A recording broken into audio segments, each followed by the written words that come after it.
Hello YouTube, this is the Supermoto Hooligan, but you probably already know that. Here I am down on the waterfront, the lakeshore of Lake Superior. Kind of a bit of a urban landscape. We've got an old pier here that's rotted away, and the building you see beside me is a gigantic grain elevator. But why we are here is for my Kawasaki KLX 250 1 year of ownership review. So I'll try and keep this short and sweet. I have a habit of making really long videos. I'm going to try and stop that. I'm going to try and keep them around 3 to 5 minutes if that's possible. So where should I start?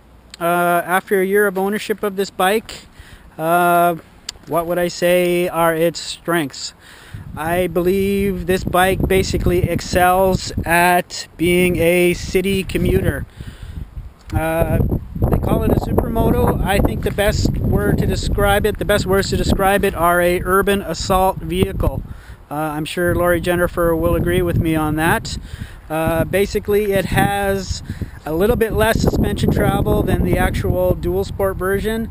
So when it comes to things like potholes, speed bumps, curbs, I mean, you can just go blasting through them at full speed. There's no reason to slow down because the suspension is going to soak that all up compared to, say, a Ninja 250. The wheels are 17-inch, so they are the same size that you're going to get on a typical crotch rocket. And the tires on this bike are actually the identical tires that you get on a Kawasaki Ninja 250. So you have the suspension travel that'll pretty much get you through anything, but you have street rubber. It's not ultra high performance street rubber, but I haven't felt the need for anything better. I guess I'm really not that good of a rider. The other reason it makes a fantastic city bike is the engine. It's a single cylinder, and the general traits of a single cylinder are excellent low-end torque with decent mid-range. So when it comes to stop and go riding, from street light to street light, stop signs, that sort of thing, this bike excels at that, even just being a 250. Basically, if you're looking to race someone across the intersection, cars, I mean, you're going to beat them. I mean, this thing is nice and torquey. So what are its limitations? I get a lot of questions about how it is on the highway, and yeah, it'll do the highway. It'll top out a bit over 80 miles an hour, but it doesn't like those speeds. It isn't particularly stable at those speeds. It has basically virtually no wind protection at those speeds. So any extended highway miles aren't exactly the most comfortable miles that you can do. The other limiting factor on using it as a highway bike are the fuel tank. The fuel tank, as you can see, is quite small. It's part of the reason it's such a light bike, but it has a very limited range as a result. When the bike was completely stock, I could get about 160, 170 kilometers. And I'm not a heavy guy. I'm probably 150, 155 pounds. And I mean, in city use, that's not such a big deal. But if you do plan on taking a weekend trip or whatever, you got to worry about how much gas you have in the tank, because it does not have a fuel gauge and it does not have a low fuel light. I guess part of the reasons why it's so well priced and why it's so light is all those little things are kept off of it. So basically, it has 2 trip meters. It has the total odometer, then it has 2 trip meters, and I use one of the trip meters anytime I add gas. I basically reset it at 0, so that I use that kind of as a gas gauge, and it works reasonably well, depending on how hard you ride or if you're riding extended riding into a strong headwind. Where I live in the northwestern part of Ontario, Canada, it's a pretty isolated area, and there are long distances between communities, and some of the communities around here, basically this bike doesn't have enough range to get me between those communities. So I would have to carry a gas gauge if I was going to do any sort of weekend trips on it up further up north. I always show the other side because I think it's the bike's best side. What else can I say about it? Oh, in terms of reliability, how many kilometers do I have on it here? Let's take a look.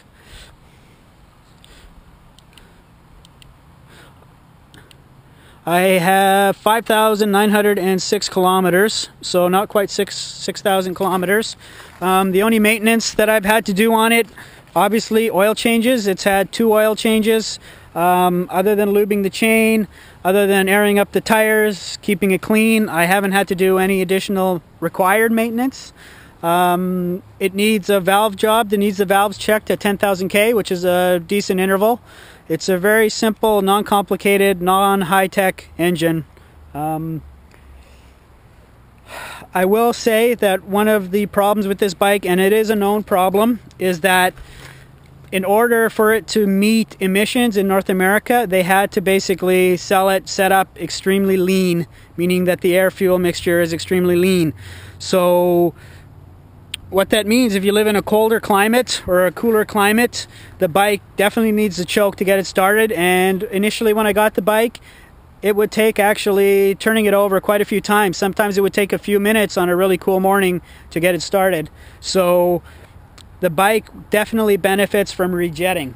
So even if you're not going to add an exhaust and other things, rejetting it will make your life easier. It will make the bike start easier, less likely to have to use the choke. And it will give you a tiny little boost in horsepower. I have made some modifications on this bike. It does have a complete Muzzy exhaust, not just a slip-on. It's a stage 2 jet kit, and it has had the air snorkel removed. I will say this bike responds quite nicely to some simple mods like that. You can spend, I don't know, depending on where you find the prices on things, $500-600. It really wakens up the bike. It makes a noticeable improvement in performance. The downside to that is because you're letting it use more air and more fuel, the already limited range of this motorbike has already decreased. Where I was getting 160, 170 kilometers out of a tank, with these modifications, basically now I'm looking at like 130, 140 kilometers, which, you know, if you're going to do any weekend tripping, I would definitely have to carry a jerry can with me. What else can I say about it? I'm surprised I'm able to talk so much about it. Oh, I left the ignition on there. Let's shut that off.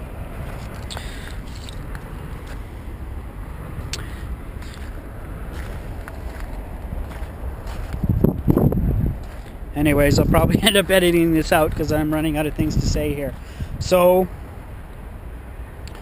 my 1-year verdict on the bike: fantastic city bike, fantastic backroads bike. You know, if you're talking about roads, 50 kilometers, 60 kilometers, 70 kilometer hour speed limit, this bike is great. It's got plenty of snot at those speeds, especially with a few basic mods. It's nice and torquey.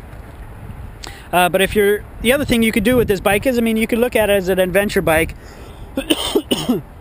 If you were to switch the tires to something that's 50-50, 50% pavement, 50% gravel, you know, there's really aren't too many places that this bike couldn't go, other than the fact that most adventure bikes generally have quite a large gas tank on them. The only limiting factor would be the range because of the small tank, but you can get rear racks that mount. I've seen them for this bike specifically, where there's a rear rack and then there's a special gas tank actually made that fits as part of the rack.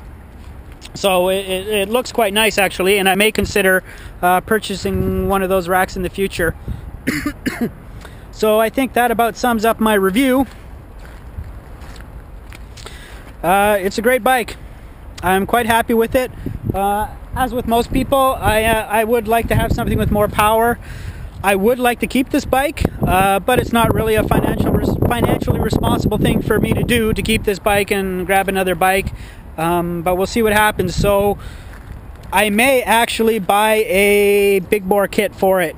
There are a couple companies that make a larger bore kit. There's a gentleman known as Bill Blue who makes a bore kit for this, a 350cc bore kit.